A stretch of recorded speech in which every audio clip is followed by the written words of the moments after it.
Let's chat about budget formats. Budget formats represent the specific needs of the organization or agency. Some may be mandated, like in the government and nonprofit world, and some may be a self choice with small businesses and some nonprofits where they have a little bit more flexibility.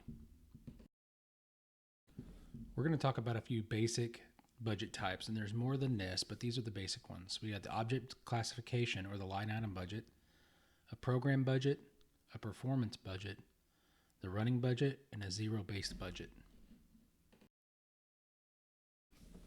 First, we'll tackle the object classification or the line item budget.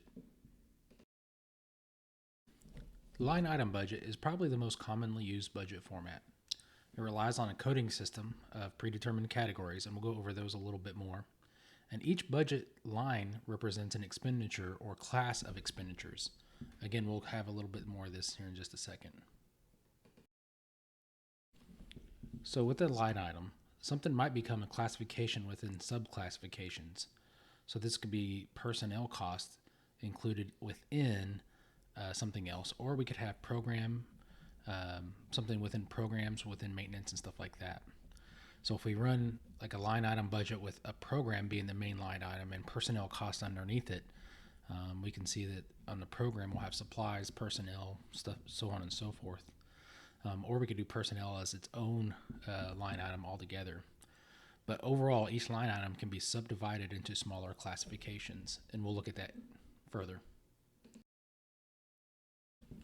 Overall, the emphasis is on the input as opposed to a measurement. So how much are we inputting into the budget? We want to have conformance and compliance to understand how the funds are collected and spent. So we want to make sure that we're staying true to whatever philosophy and format we're going with. So what we'll want to do is we'll collect all the information we need about the budget or related to the budget. We'll want to identify appropriate classification codes, and we'll talk a little bit more about that here in a second. We want to place the items in their detailed subcategories as much as possible, and then we'll want to organize the budget information. And new programs like Excel and other ones, Access, and a lot of accounting software will do this for you in a spreadsheet. So let's look at some codes here. So typically what we'll do is we'll look at 3 or 4 different levels, right? So if we've got 3 levels of your coding system, we'll have 3 digits. So within personnel, let's just say personnel is code 100. Code 110 may be something like personnel costs. Code 120 would be fringe benefits, and code 130 would be other things. And so like code 110 is your salaries, and then we go code 111, which is one step down, would be somebody's specific salary. For example, we have like a executive director. So code 111 would be personnel salary specific salary for an individual. And then we can do that with different ones as we break it down. Here, let's look at another example. We've got personnel under 100 and services under 200. So services under 100 could be salaries that are regular. 120 could be salaries that are temporary, on down to 140 where salaries are permanent part-time. And these are things we've mentioned before. And then we go over 200. So 210 would be communications. 220 would be subsistence. So that's like food and drinks and stuff like that. 230 is printing. And if we break it down to like even more, so let's say we get printing done for different things or at different places. We could go 231 would be at place number 1. We got something printed. 232 could be at place number 2, and so on and so forth. Same with utilities. 240 is utilities. 241 could be electric. 242 could be internet, stuff like that.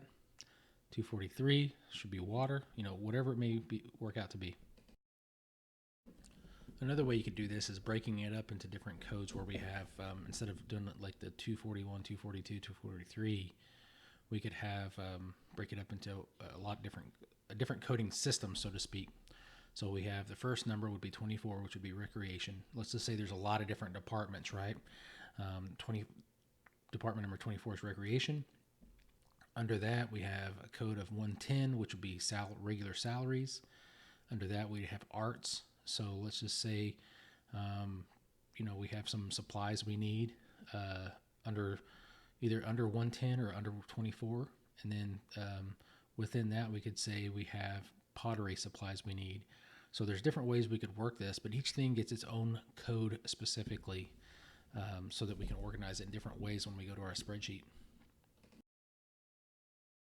Okay, so let's look at this a little bit more in depth here. So here we've got personnel, which is category 100, and then 110, which is salaries permanent full-time. So that's full-time people. So we can see here with our line item, our last year budget was 35,242 for that one. And we have different step increases that we talked about previously.